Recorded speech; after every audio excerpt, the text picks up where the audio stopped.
Bom, então, primeiro, novamente, eu queria agradecer muito a todos os organizadores envolvidos com o Fórum de Inovação em Saúde. A gente sabe o quão difícil é realizar um evento dessa complexidade. Então, eu queria especialmente parabenizar o Rodrigo e a Manuela, que estão envolvidos diretamente com esse evento. Eu sei o quanto de energia eles entregam aqui. E acho que debater sobre inteligência artificial, conversar sobre inteligência artificial, especificamente na área de ensino, e dentro da área de ensino em saúde, é uma oportunidade incrível. Eu estou aqui com painelistas que certamente ajudam muito a gente a compreender esse cenário.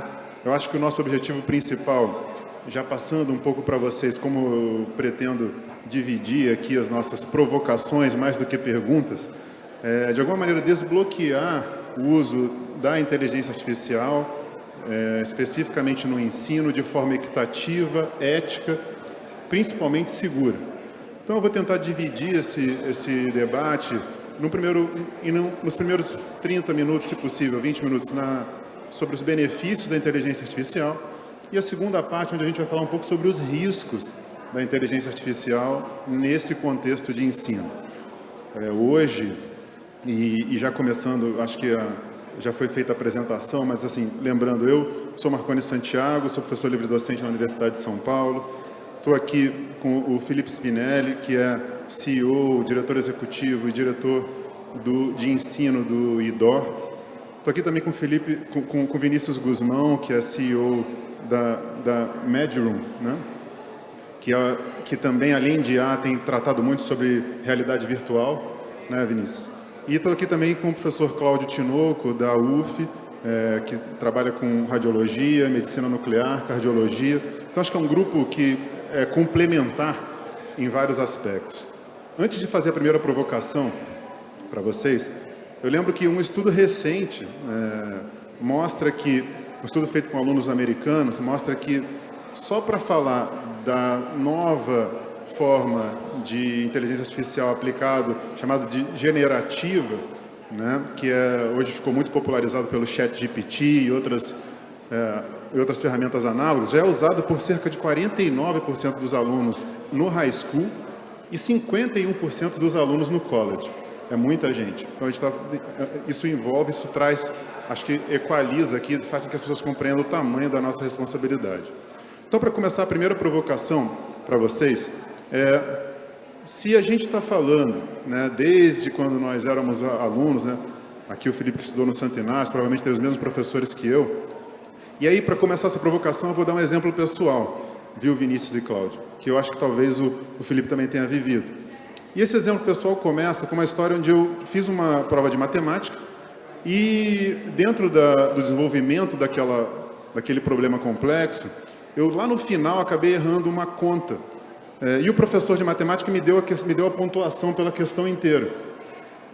Eu faço essa analogia porque num summit recente do Education de Stanford, que acontece a cada 2 anos, eu recomendo a todos, dá para assistir virtualmente, uma das maiores provocações foi no sentido de que, assim como a calculadora foi útil, talvez se eu tivesse usado uma calculadora, por exemplo, nessa questão eu não teria errado essa última conta, ela não substituiu a imensa necessidade de compreensão estruturalmente de um problema matemático, das construções das divisões, dos expoentes.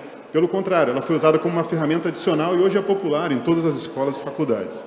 Nesse sentido, a inteligência artificial tem, de alguma maneira, sido incorporado, e como eu falei, com essa frequência que eu acabei de citar nesses estudos, 49% no high school, 51% já no college, pelos alunos. Eu queria começar perguntando para vocês, então, se a utilização de uma ferramenta como essa pode, de alguma forma, alterar a capacidade crítica que ferramentas como aprender, porque, como eu disse, a calculadora não substituiu a necessidade do estudo básico de matemática para entender a estruturação de um problema. Não substituiu, por exemplo, professores de redação que ajudam a gente a estruturar um pensamento de forma crítica. Será que a inteligência artificial, nesse sentido, pode representar, em médio prazo, um problema para a capacidade crítica dos alunos? E de que maneira fazê-lo, então, para entrar na pergunta específica, para potencializar essa ferramenta? Eu vou começar com você, por favor, Felipe. Bem, primeiro, bom dia a todos, boa tarde já, né? Obrigado pelo convite do FISWeek, prazer estar aqui com vocês. Eu acho que nesse ponto é interessante, né? A gente realmente vê as mudanças que aconteceram com o tempo, né? Acho que a calculadora é um exemplo. Eu me identifiquei muito com o seu exemplo, porque eu fiz engenharia, né? Então, em engenharia, a gente tinha aquelas equações enormes de 2 páginas e você, em algum momento, errava uma coisa ali, dali para frente ia tudo errado e sua nota era 0 se você não acertasse de ponta a ponta. Então, eu acho que assim, a gente tem essas evoluções, né, que sempre vieram numa velocidade até rápida, né, mas a gente hoje vê que o ChatGPT, pelo menos quanto mais você vê, mais você olha, ele parece ser realmente uma mudança disruptiva num outro patamar, né, num patamar bem elevado, né. E realmente quando a gente fala de educação, de ensino, tem sempre um desafio muito grande que a gente acredita, a gente aprendeu assim, né? Acho que uma boa parte dessa sala aqui está nessa geração, que a gente aprendeu desse esforço repetitivo, né? Desse estudo de decorar, memorizar, fazer a prova. E o que a gente vê é que hoje o mundo profissional nos exige conhecimentos diferentes, formas diferentes. Então, por exemplo, a memorização, que em outras épocas era uma vantagem competitiva profissional, hoje com a internet, qualquer dúvida você tira, você esclarece. Então, agora, o grande desafio que a gente não entende ainda é como é que eu faço a pessoa aprender, ela amadurecer naquele conhecimento sem ela passar por aquelas etapas, né? Se eu dou direto a calculadora na mão dele, ele não vai aprender a fazer conta também, né? Então, como é que eu faço essas etapas evolutivas da nossa aprendizagem com ferramentas como essa, né? O ChatGPT, eu acho que eu li a mesma pesquisa que você, que ele falava, ao mesmo tempo que ele falava que 50% dos alunos estão usando, que 25% dos professores estão usando. Quem aqui já usou o ChatGPT? Menos da metade, eu acho, né? Então, primeira coisa, eu sugiro o seguinte: baixe o ChatGPT, use o ChatGPT, converse com o ChatGPT, porque você vai ficar um pouco impressionado com as respostas que ele vai te dar, né? Vai nos assustar, ele está realmente assustando, e a cada dia, né? Ontem, se eu não me engano, eu estava lendo aí, saiu uma outra atualização dele, com um monte de novidades. Então, essa evolução começou a ganhar uma velocidade também, que a gente achava que ela aconteceria ao longo de décadas, alguns anos. Isso está acontecendo literalmente em dias, a velocidade que está acontecendo. E aí tem o ChatGPT, tem lá o do Google, tem o do Elon Musk, então virou uma corrida impressionante isso. E aí esse desafio de como a gente vai ensinar para esse aluno é um desafio muito grande. Eu conversando com um amigo também, que a filha está na idade escolar, ali 15, 16, e ele descobriu que a filha estava usando o ChatGPT para responder os trabalhos da escola. E ele brigou com a filha. E eu entrei numa discussão com ele, será que você devia brigar com ela?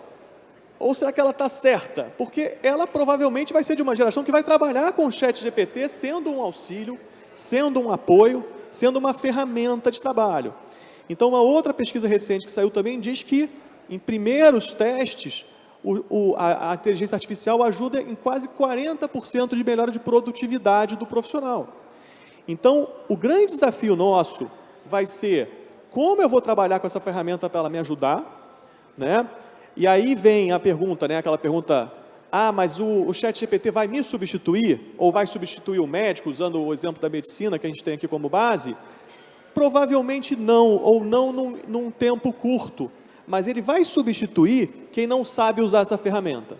Felipe, quem não aplica essa ferramenta. A gente vai entrar mais nesses riscos, mas calma, para a gente não esgotar de maneira linear aqui o tema, porque eu acho que sobre riscos a gente tem ainda camadas, e você já começou muito bem, trazendo um daqueles que mais frequentemente, né, nos é solicitado, nos é provocado, que é a substituição do trabalho humano. Mas calma, vamos chegar lá, que tem outros riscos ainda menos perceptíveis, sobre os quais eu também quero ouvir de vocês todos. Mas antes, para a gente tentar moderar esse painel aqui, queria ouvir de vocês. Então, Vinícius, de que maneira você acha que a gente pode, usando a partir da tua perspectiva, né, que é diferente da minha, diferente do Felipe, diferente da do Cláudio, na tua perspectiva, como que a gente pode utilizar a inteligência artificial, talvez em combinação com a realidade virtual que você também estuda tanto, sem que isso interfira no processo de amadurecimento da capacidade crítica do aluno. Antes da gente falar especificamente de saúde, queria te ouvir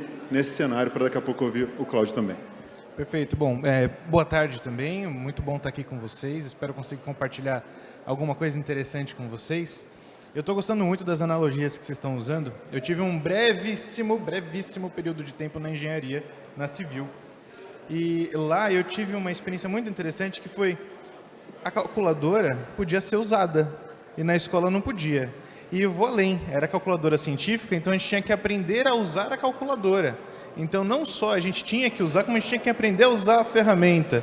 E isso na minha cabeça foi um negócio assim fantástico, com toda a sinceridade.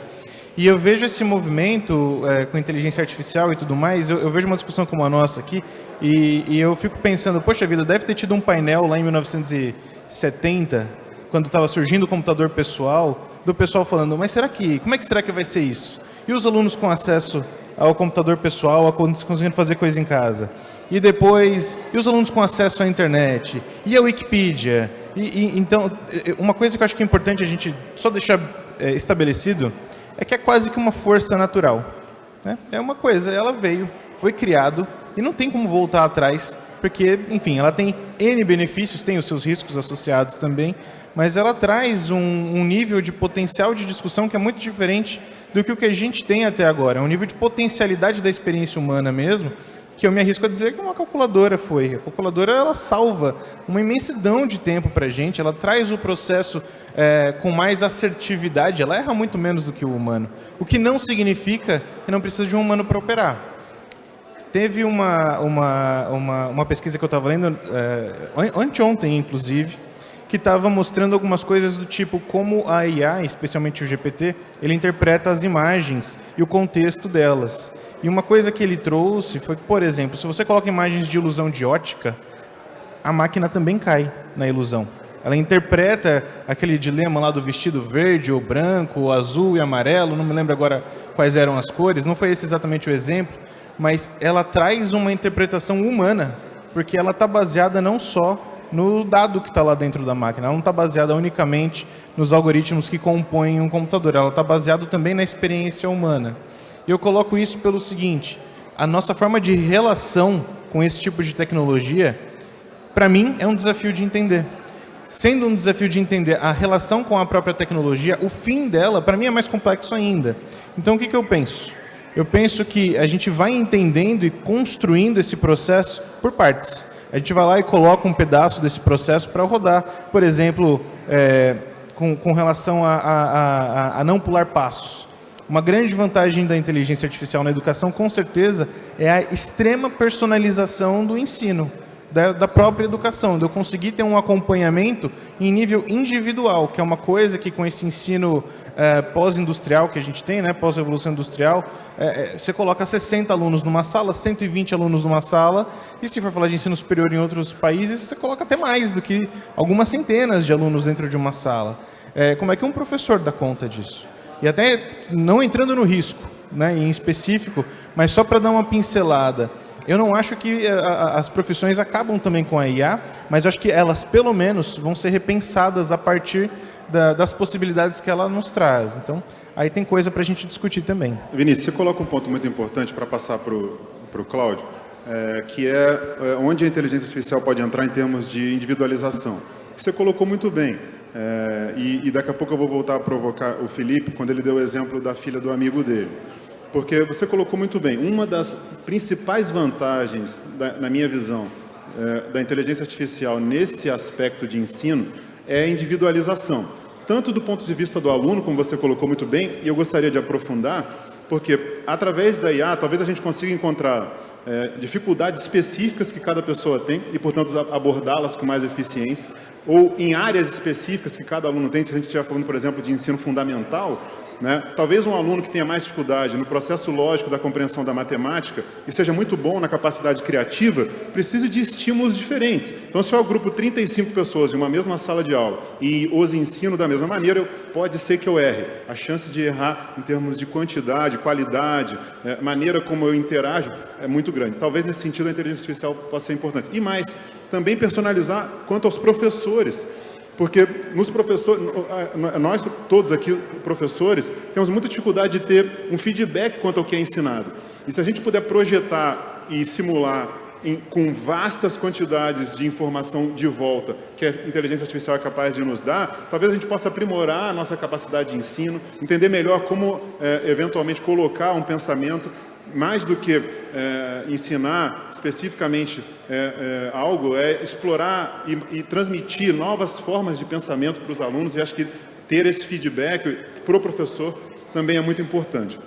Cláudio, queria te ouvir, então, especificamente da tua perspectiva como médico, com os estudos que você tem feito em radiologia, cardiologia, medicina nuclear, como que você vê essa eventual substituição do ponto de vista de, eventualmente, dificultar a estruturação, a formação da capacidade crítica do aluno, e eu vejo isso com ainda mais sensibilidade na área médica. Né? Eventualmente, o desfecho de um diagnóstico e uma eventual conduta é parte de um longo processo sequencial de cascata mesmo, de estruturação de pensamento. Perder essa capacidade crítica, essa sensibilidade, pode ser um problema. Não que a inteligência artificial vá fazê-lo, mas essa é a minha pergunta para você. Como utilizar a inteligência artificial nessa fase, assim como a gente incorporou a calculadora, sem perder os conhecimentos básicos de matemática? Obrigado. Boa tarde a todos. Uma alegria estar aqui. Agradeço o convite da FISWeek. Alegria estar com colegas professores, né? Estar com colegas médicos também. Estou vendo ali a Adalberto, Paulo, cardiologistas. E essa semana a gente viu um caso de um paciente que foi atendido no posto de saúde. E o eletrocardiograma já é uma ferramenta comum. O eletro dá um laudo por inteligência artificial. E no laudo do eletro estava assim, infarto anterior. O médico que estava atendendo o paciente, ainda inexperiente, pediu o apoio através da segunda ferramenta disruptiva na medicina, que é a telemedicina. Ele fez uma telemedicina com um cardiologista, e o cardiologista disse que o eletro era normal. E aí o paciente foi depois encaminhado para o Antônio Pedro e ele estava realmente com infarto. Então, como é que a gente vê isso? Muita tecnologia, inteligência artificial, telemedicina, e o paciente não foi beneficiado. O paciente não recebeu o melhor tratamento. Acho que a Adalberto deve ter visto esse caso, foi discutido recentemente lá na universidade. Então, a gente tem que hoje repensar a formação do profissional de saúde. A gente hoje considera, na minha visão, tão importante quanto aprender anatomia, fisiologia, farmacologia, o médico tem que aprender inteligência artificial, tem que aprender tecnologia, porque se ele vai no médico A, que conhece, que usa o recurso adequadamente de inteligência artificial, e oferece um tratamento melhor, e o outro médico que não tem aquele recurso, não sabe usar, não consegue oferecer aqueles recursos de tratamento adequados, com o tempo, o médico que não sabe usar a inteligência artificial vai ser substituído pelo médico que sabe usar. Isso todo lugar hoje está falando. Na segunda-feira, o Romeu escreveu isso no Globo, no editorial, muito correto. Então, hoje, a universidade tem que se preocupar com isso, né, Fernanda, que fez junto comigo um curso de formação lá na UF, treinou todos os professores em usar o ChatGPT. Então não adianta a gente dizer assim, os professores têm que usar, você tem que treinar as pessoas, né? Você tem que formar as pessoas, tem que educar. Hoje, toda empresa, quem é CEO de empresa, de hospital, de empresa da área da saúde, qualquer empresa tem que pensar assim, como que a inteligência artificial pode beneficiar o que a minha empresa faz, o que a minha instituição faz, os pacientes que são atendidos aqui. É obrigação de quem hoje está comandando e liderando a área do mercado, e a gente está muito preocupado com isso na universidade, porque dentro da universidade tem duas correntes, né? A medicina ainda é muito conservadora. Tem uma corrente que acha, não, a gente tem que continuar ensinando a medicina como sempre ensinou, e tem uma outra que acha que a gente tem que hoje, já rapidamente, fazer isso. Esse ano a gente teve um congresso em São Paulo, eu perguntei para o pessoal da Faculdade de Medicina do Einstein: vocês ensinam inteligência artificial para os alunos? Falaram assim: a gente já ensina há 4 anos. Há 4 anos que os alunos da Faculdade de Medicina do Einstein já estão aprendendo inteligência artificial. E a gente está discutindo se vai ou não ensinar. Então, não tem mais como não oferecer isso para os alunos, não ensinar. E eu vou dizer mais: o médico que usou errado a inteligência artificial ou não tinha coisa, porque ele tinha a informação que era um infarto, mas ele não conseguiu agregar também o conhecimento dele. Então, a gente não pode abandonar de ensinar eletrocardiograma. A discussão hoje que tem na medicina, na cardiologia: continua ensinando eletro ou não continua, já que a inteligência artificial ela está dando a informação? A gente vai continuar ensinando, mas a gente vai ensinar de um jeito muito mais crítico, muito mais usando as ferramentas para facilitar. Aquele negócio de ficar calculando o eixo, fazendo QT, QTC, isso não tem mais sentido, que a gente perdia tempo, horas e horas fazendo isso para dar laudo de eletro, um negócio que sai instantâneo. Mas como interpretar, e hoje já tem algoritmos que, olhando o eletrocardiograma, consegue ver a fração de ejeção, a mortalidade. A Mayo Clinic acabou de ter o clearance do FDA para vender um software que só usa o eletro e faz predição de risco cardiovascular em assintomático com eletro normal. Consegue detectar a amiloidose com eletro normal para incidência em 3 a 5 anos. Então, hoje, as instituições de saúde e de educação em saúde têm que passar rapidamente e se preparar para esse novo profissional. Como é que a gente vai formar um novo profissional? Como é que a gente vai inserir isso dentro do currículo médico? E os profissionais já foram treinados e já estão no mercado, como é que a gente vai atualizá-los para eles usarem melhor essas ferramentas, que daqui a pouco o médico vai ser processado porque usou errado a inteligência artificial ou porque não fez a consulta e tinha acesso no computador dele, na instituição dele, e deixou de usar e poderia ter uma informação relevante. Eu acho que a gente tem que repensar rapidamente a nossa formação do profissional médico. Cláudio, você colocou muito bem. Acho que um dos aspectos importantes, por isso eu acho que assim, um dos objetivos de um fórum como esse, como eu disse lá no início, né, é desbloquear o uso da inteligência artificial dentro da área de ensino, para realmente trazer equidade e segurança e ética, mas definitivamente incorporar essa ferramenta. Acho que nesse momento, as pessoas que estão usando, já que a gente está falando de IA em saúde, as pessoas que estão envolvidas nesse processo, nessa cadeia de diferentes maneiras, precisam ser alfabetizadas em IA. E aí você colocou muito bem. A gente também lá na USP já tem colocado isso no currículo da pós-graduação, nos alunos de doutorado, já tem uma grade falando sobre inteligência artificial. Como você colocou muito bem, um dos pontos mais importantes, porque eu acho que hoje, só para tentar colocar todo mundo na mesma página, uma das questões sobre inteligência artificial é que virou uma dessas combinações de palavras que são muito usadas com pouco conhecimento profundo sobre elas. A gente fala sobre inteligência artificial e dentro da pasta inteligência artificial tem machine learning, deep learning, natural language. A gente está falando da inteligência de IA generativa, que é um grupo específico dentro dessa, mas especificamente dentro de machine learning e deep learning, a IA tem uma então, acho que a gente precisa dividir o que o humano faz bem e o que a IA faz melhor do que a gente, e não usar ou não usar. E uma das áreas em que a IA certamente supera o humano é na capacidade de lembrar vastos volumes de informação, como o Felipe colocou aqui no início. E aí se enquadra o eletrocardiograma. Se eu sou capaz de lembrar vastos volumes de informação, eu consigo identificar padrões com mais clareza e, portanto, quais se desviam da normalidade. É aí que a gente aplica, por exemplo, na minha área, que é oftalmologia e cirurgia refrativa, a gente desenvolveu um modelo de identificação de risco para os pacientes candidatos à cirurgia refrativa, né, que é para quem tem miopia e hipermetropia, usando o modelo de IA, que hoje já está usado no mundo todo, com uma capacidade de detecção de padrões maior do que o que o ser humano consegue ver. E aí, voltando para você, Felipe, você colocou, tem pelo menos 2 grandes grupos de estudo em IA dentro de educação, um em Stanford e outro em Harvard, e o professor Ruman Haruni, de Harvard, fala muito sobre o que você colocou do exemplo do seu amigo, que é, desculpa, você mostrou, eu não vi, viu? Eu não vi, se você puder, só para... não, estamos bem, pô. Temos 30 minutos ainda. Estamos bem, que eu só vi os minutos ali, eu falei, bom, pode ser não é, né? Então, bom...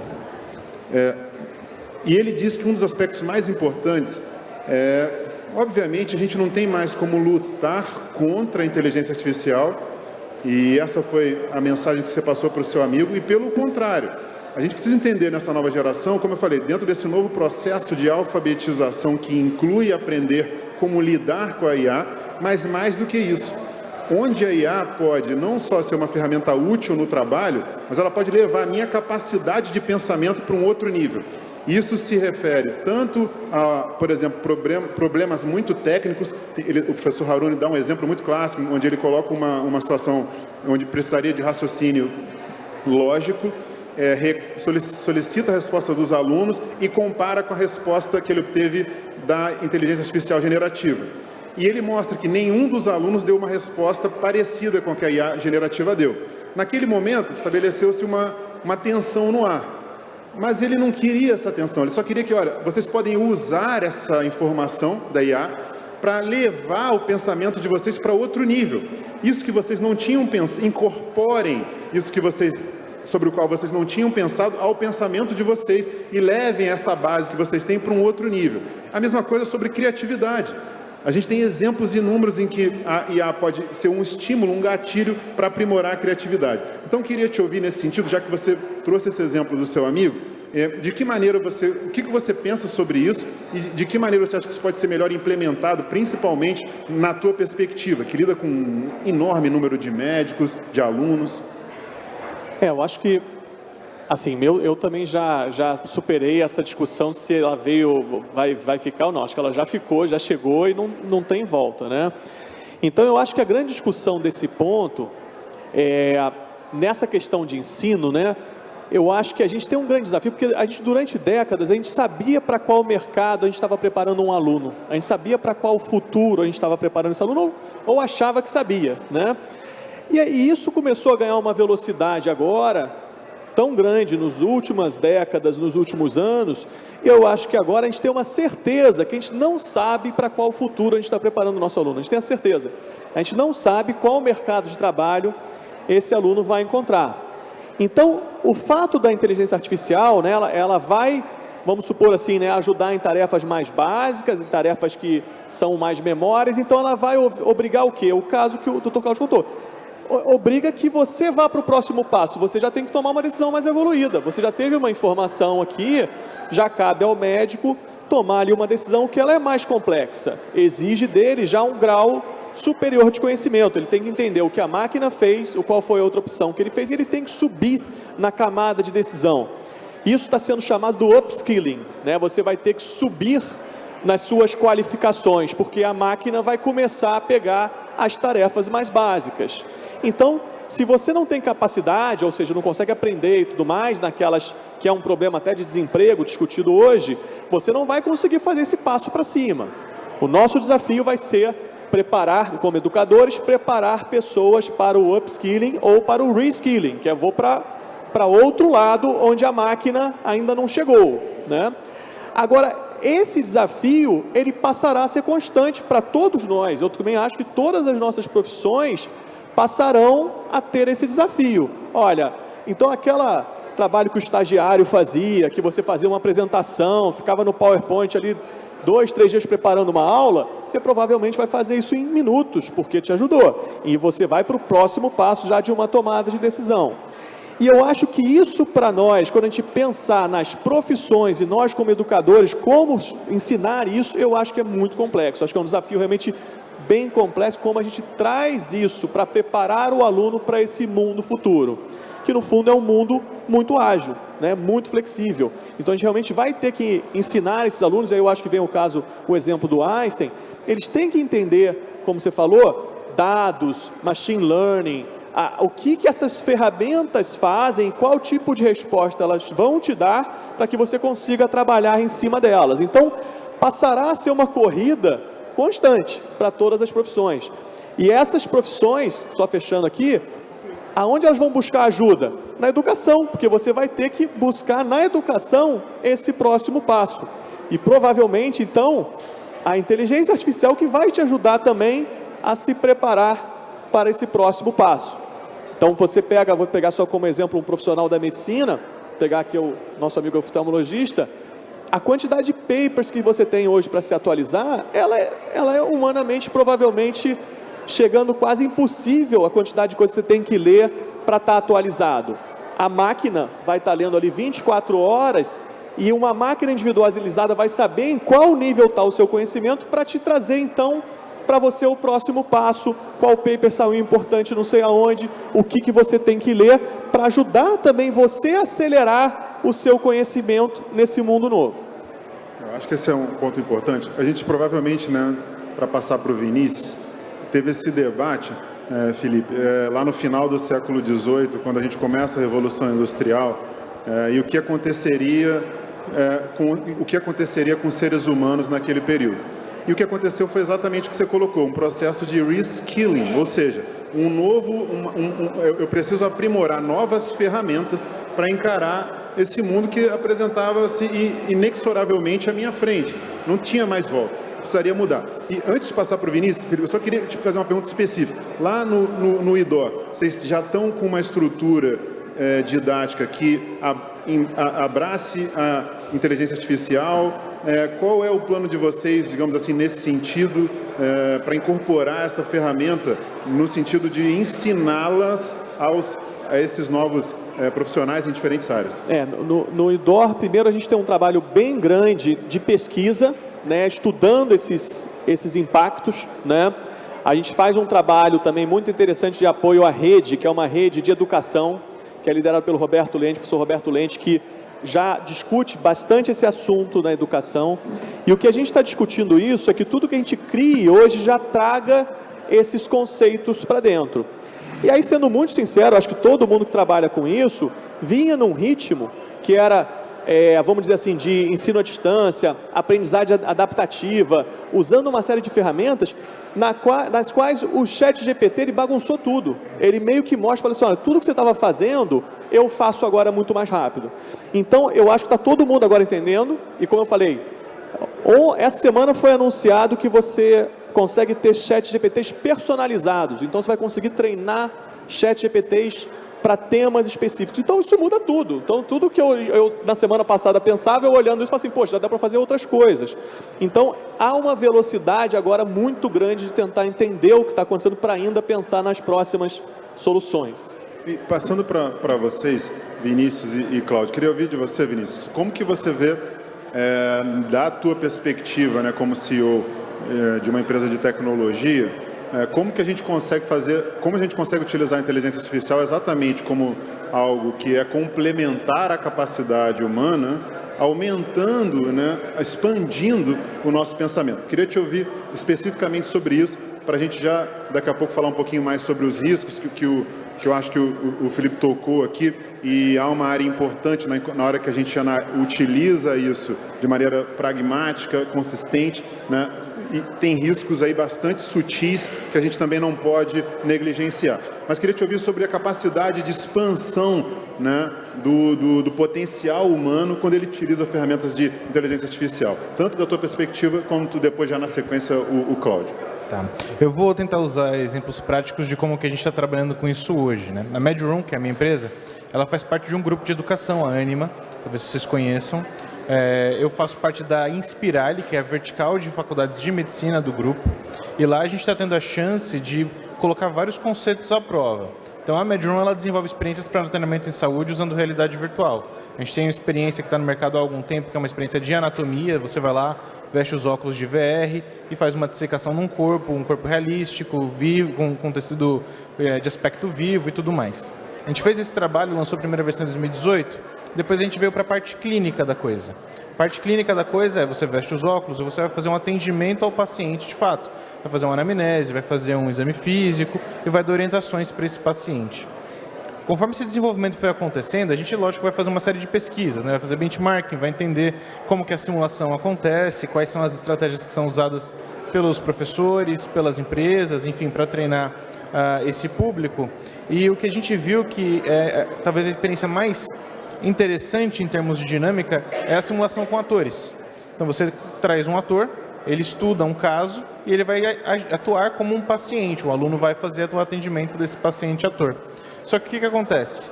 Não é trivial fazer esse treinamento. Você precisa contar, ainda mais quando a gente fala de um grupo como o que eu faço parte, que tem 14 escolas de medicina. São alguns milhares de estudantes, mais de 10 mil estudantes. Então, uma galera que tem que ter acesso à simulação e imaginem que tem um número limitado de atores, o tempo, o custo, uma série de questões nesse contexto são limitantes para a gente chegar numa questão que na aviação é muito tranquila, que é as horas de simulação. Então, para você conseguir horas de simulação com um ator, isso é um desafio hoje. O que a gente está fazendo? A gente fez as nossas simulações clínicas com a ideia de aumentar a quantidade de horas disponíveis de simulação para esses alunos. Só que para isso chegar um pouco mais próximo da vivência deles de fato, eu não posso só reproduzir alguns treinamentos que acontecem com a maioria das ferramentas que estão disponíveis hoje. Então, hoje, na minha experiência, inclusive, você está lá com um óculos de realidade virtual na sua cara e aparece na sua direita uma lista de opções possíveis para você seguir. Que perguntas você quer fazer? Sobre que área? E eu estou dando essa resposta para você ali dentro.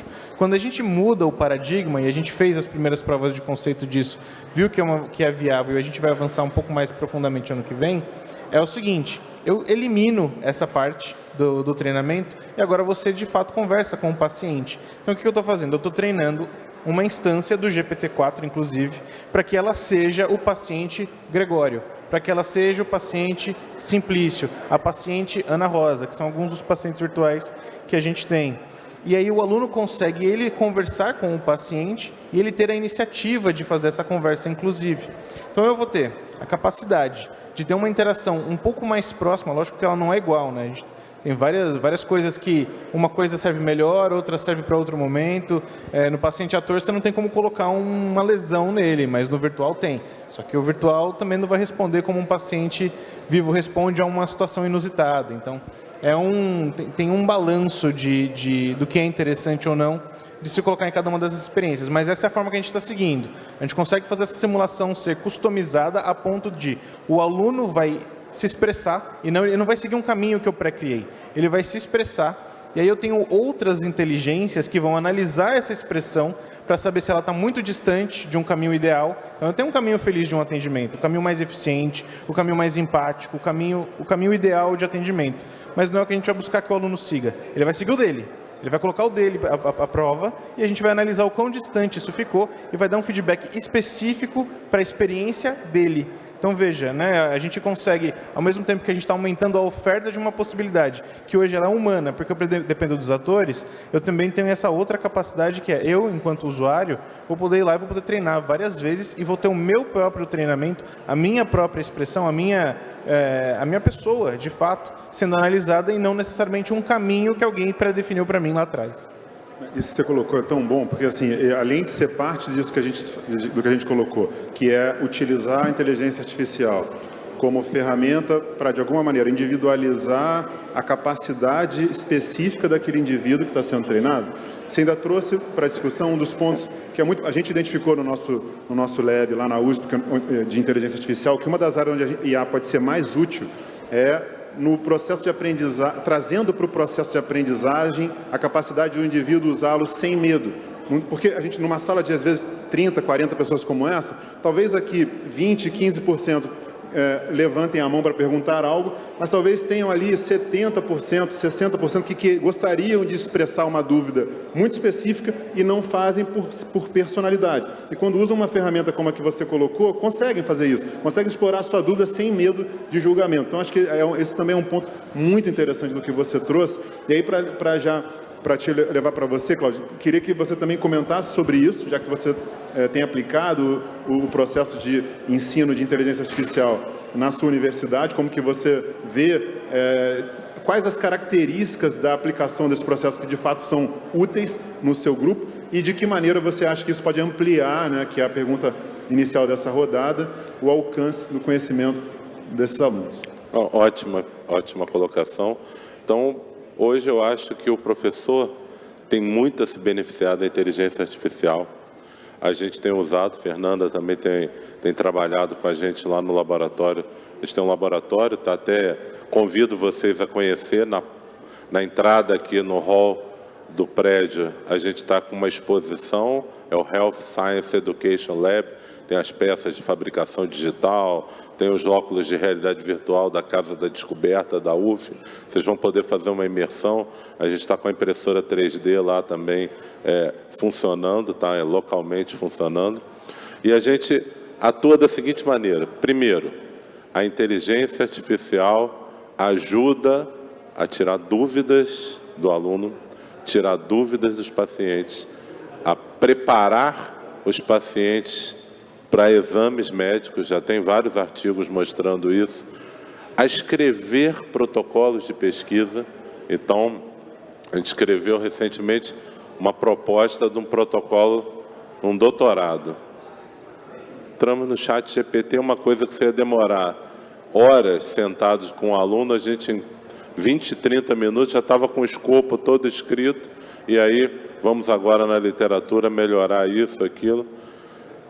A gente consegue, nessas tarefas que são repetitivas, né, escrever metodologia, isso é muito rápido, mas você tem que ter conhecimento, porque o ChatGPT ele tem as alucinações, escreve coisas sem fundamento, por isso que você tem que ter um background e tem que saber interrogá-lo. A segunda coisa, isso até vi com essa semana, né, Fernando, que me apresentou, o ChatGPT é capaz de resumir textos, eu não sabia. Você consegue botar um artigo ali, ele consegue transformar aquilo rapidamente numa informação resumida. O que é importante? Acelera a sua capacidade de decodificar o conhecimento. A terceira coisa é que você consegue preparar casos clínicos, né? Já teve atividades na universidade dos alunos irem preparar casos clínicos com o uso do ChatGPT, trazer, né, para a discussão, e essa discussão levou um conhecimento, o upskilling que ele falou. O caso é feito, mas o que o conhecimento médico vai superar aquilo, né? O Yuval Harari, grande pensador, né, e historiador, ele coloca para a gente, hoje, a inteligência artificial, ela vai estar em todas as áreas do conhecimento. E a gente tem que preparar as pessoas para os empregos, sabendo que os empregos vão modificar. Então, esse letramento na inteligência artificial é fundamental. Hoje, quando eu trabalho no Hospital Procardíaco, fazendo uma cintilografia, tem um software de inteligência artificial.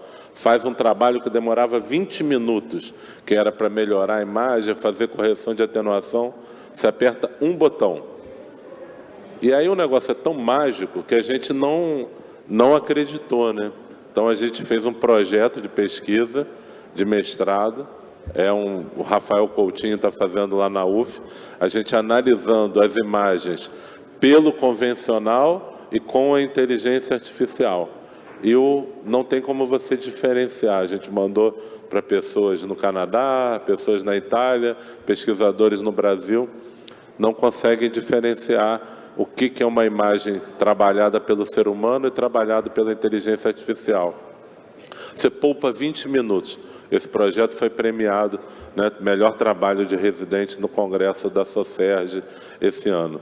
E como esse, outros e outros softwares vão se incorporar a cada dia, a cada hora. E isso vai transformando a profissão médica. Hoje, o médico ele tem que pensar: o que eu faço melhor do que um computador é capaz de fazer? Né? Se você acha que é dar laudo de eletro, dar laudo de raio-x, você vai ser superado rapidamente. Né? Dirigir um carro, daqui a pouco não vai ser mais uma tarefa humana, vai ser uma tarefa de um computador com inteligência artificial. O que a gente vai precisar é quais são as melhores decisões a partir desse trabalho que já foi feito pela inteligência artificial, e tem que ter um conhecimento muito grande para saber quando usar e quando não usar, porque acho que a gente deve falar agora nesse ponto, né? Todos esses bancos de dados têm problemas. Não tem banco de dados que não tenha problemas. Então, se você tem pacientes que não foram incluídos no banco de dados e você vai usar aquela informação para eles, pode ser que tudo dê muito errado. E a gente tem visto cada vez mais isso. Já teve software liberado pelo FDA que na prática começou a dar problema, teve que ser, ter um recall, igual você faz o recall de carro porque estava dando problema para as pessoas. Quais são as responsabilidades legais do médico que tomou a decisão num software que deu um problema? Quais são as responsabilidades legais do médico que não usou a recomendação do software e o paciente teve uma complicação? Tudo isso é muito novo, a gente não sabe e a gente precisa de fóruns como esse para discutir, porque privacidade, autonomia, a inclusão, letramento digital, todas essas são discussões urgentes para a gente melhorar o que a gente pode oferecer no atendimento da saúde para as pessoas. E dentro do que você colocou, Cláudio, que eu acho que é um dos aspectos mais importantes, é nós humanos entendermos o que nós precisamos fazer ou podemos fazer melhor do que o computador. Um deles é interagir flexivelmente com os painelistas para deixar que todos falem de maneira equitativa e o computador ainda não consegue fazer isso com essa demanda. Mas o que eu queria colocar aqui é o seguinte, antes de passar para o Felipe e para o Vinícius, eu queria só aprofundar um pouco num dos pontos que você colocou, que para mim é fundamental, já que a gente está num fórum sobre IA em ensino e ensino dentro de atividade médica. Um dos vieses que consagradamente tem sido colocados pelos principais grupos de estudo, que a inteligência artificial, um dos problemas, um dos riscos, melhor colocando, que a inteligência artificial pode colocar, é que ela não é preparada do ponto de vista pedagógico. Então, quando a gente faz uma solicitação de resposta para a máquina, ela, em geral, procura a resposta, o caminho que ela traz para solucionar, eu vou te dar a melhor resposta o mais rápido possível. Ao contrário de alguém preparado pedagogicamente que se preocupa com uma resposta profunda para aquele conceito-chave e, ao mesmo tempo, que é o conceito pedagógico fundamental em qualquer pessoa envolvida com o ensino, que também estimule a capacidade, estimule a criatividade, estimule que aquela pessoa continue pensando. Então, não é simplesmente jogar para ela uma informação, mas é estruturar a informação para ela de tal maneira que ela ainda continue motivada a pensar sobre isso. E essa é uma das principais críticas à IA, que ela, na verdade, ela traz o ensinamento, mas, como você colocou, num pacote, às vezes bonito, que eles chamam de pretty package lá no americano, mas nem sempre com essas nuances cognitivas associadas e fundamentais para o ensino. Queria te ouvir sobre isso. Não, até para te dar esse retorno, Essa semana, mais uma vez, a Fernanda me mostrou uma discussão que estava tendo na universidade, que um dos professores detectou que um aluno fez um trabalho com o ChatGPT. E a professora estava furiosa lá, porque é um absurdo, porque, como é que pode, isso é uma fraude, Não é, não. Se você quer avaliar uma pessoa hoje com uma coisa que o computador faz mais rápido e melhor, será que isso é um bom jeito de avaliar um futuro médico? Através de uma coisa que você dá um clique e sai, você quer que o cara sente, fique 4 horas escrevendo? Então a gente tem que repensar como é que a gente vai avaliar as pessoas. Então, essa o Eduardo ali também é professor lá em Friburgo, como é que a gente vai avaliar esse novo profissional? Essas capacidades, Uma vez que ele obteve aquela informação, qual a conduta que ele tomou? Como que ele interpretou? Como é que ele fez a pergunta para a inteligência artificial e conseguiu obter a informação? Então, eu acho que os professores da Faculdade de Medicina vão ter que ser retreinados, e a gente está sendo, de como avaliar esse novo médico, porque a inteligência artificial já é parte das nossas vidas, no dia a dia, desde que você bota no GPS do carro, atende o telefone, fala com o assistente virtual, faz um eletrocardiograma, faz uma tomografia, não tem como mais se afastar disso. E você achar que um aluno que usou a inteligência artificial para fazer um trabalho está fraudando, então a gente precisa repensar isso, e eu concordo com você, a gente tem que fazer isso rápido, porque isso não tem mais volta, é a minha impressão. Não, muito bom. Comecei essa parte sobre risco falando contigo, Cláudio, exatamente pela tua experiência já implementada. Quero conhecer a Fernanda. Está aqui a Fernanda? Está aqui. Fernanda, muito prazer. A Fernanda tão citada aqui pelo Cláudio. E agora quero ouvir para a gente nos últimos 5 minutos também o Felipe e o Vinícius sobre riscos. E aí eu vou agrupar aqui pelo menos, incluir duas questões no mesmo grupo de perguntas, que uma é que um dos riscos de agrupar dados, né, muito diversos pode levar a interpretações inadequadas que a ferramenta de inteligência artificial pode fazer.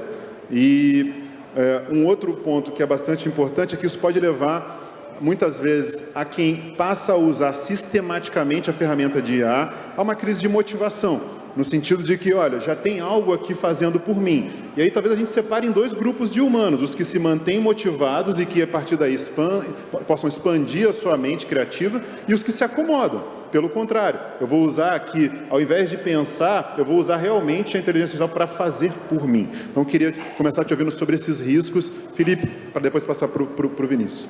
Bem, só também para dar apenas uma contribuição no assunto anterior, a Khan Academy já está fazendo um trabalho que é nessa linha que vocês falaram, que é o chat GPT pensando na educação. Ele, como um educador, ele sempre propondo perguntas e não direto dando respostas.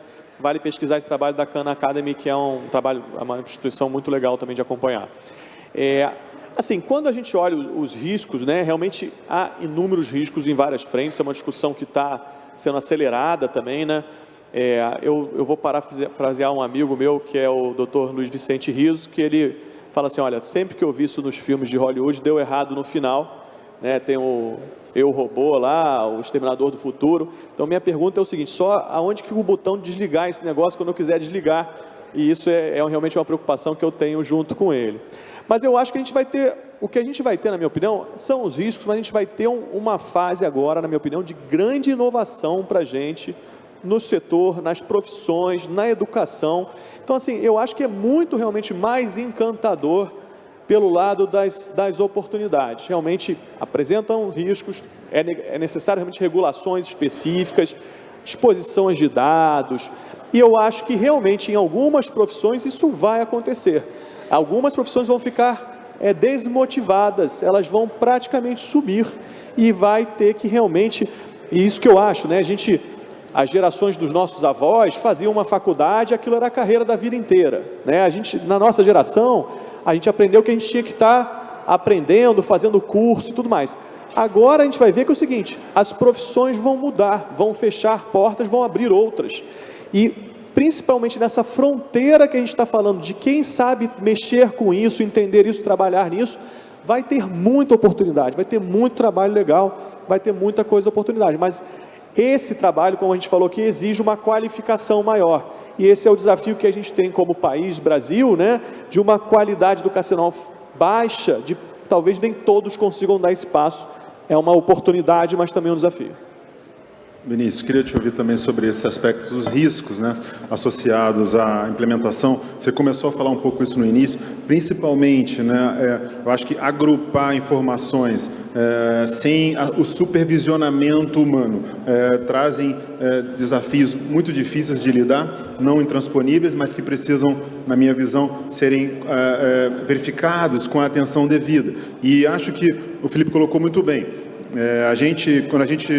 Se a gente voltar alguns milhares de anos, né, pelo menos 3.000 mais ou menos anos atrás, né, você adquiria um bem e aí você ia lá no fundo, mergulhava numa água bem profunda e fazia uma marca lá no fundo, né? Até hoje a gente usa essa expressão, né, escrito em águas profundas, ele consegue dizer uma coisa, para dizer que era um lugar em que nenhuma pessoa normal conseguiria chegar, precisa de um treinamento para mergulhar lá no fundo, só pessoas com uma alta capacidade. Então você precisava regular aquela transferência de bens de um para o outro. Depois a gente foi sofisticando essa maneira de regular, Banco Central, entender a maneira como usa a moeda. A gente passa por um período hoje de utilização de inteligência artificial sem a regulamentação proporcional. E acho que esse é um ponto bastante importante. A gente precisa de agências reguladoras proporcionais, com um nível de sofisticação tal que, em geral, a gente vê que é desproporcional as pessoas que estão trabalhando para o avanço da inteligência artificial comparado ao grupo que estão trabalhando eventualmente para algum tipo de regulação. A gente precisa equalizar esse processo. Então, eu queria te ouvir um pouco sobre os riscos, para daqui a pouco a gente já caminhar para encerrar. Tá bom, vou tentar ser breve também para não tomar muito mais o tempo do pessoal aqui, mas eu acho que, dado o que foi dito, a gente focou bastante nas experiências das linguagens naturais, generativas, né, em ChatGPT e tudo mais, mas o campo como um todo é muito mais abrangente do que esse, e eu acho que talvez os riscos, para não ficar nos mesmos, né, alguns que já foram até colocados aqui, eu vejo eles mais fora da inteligência artificial do que dentro. Então, o algoritmo, o fato dele não ter uma regulação, não ter um supervisionamento dos dados, eu não acho que é um problema. Eu acho que o problema é a finalidade que eu vou dar para um algoritmo que foi treinado sem supervisionamento de dados. Então, se eu vou usar isso dentro da sala de aula, se eu vou usar isso para escrever uma tese, se eu vou usar isso para dar uma orientação médica, eu tenho que tomar cuidado com o que eu estou usando. Então, o problema não é necessariamente da inteligência, é de quem está usando. E eu coloco nesse problema, talvez, a questão social como um todo, né? Social e política do uso desse tipo de tecnologia. Como o Felipe colocou, tem a questão do acesso que...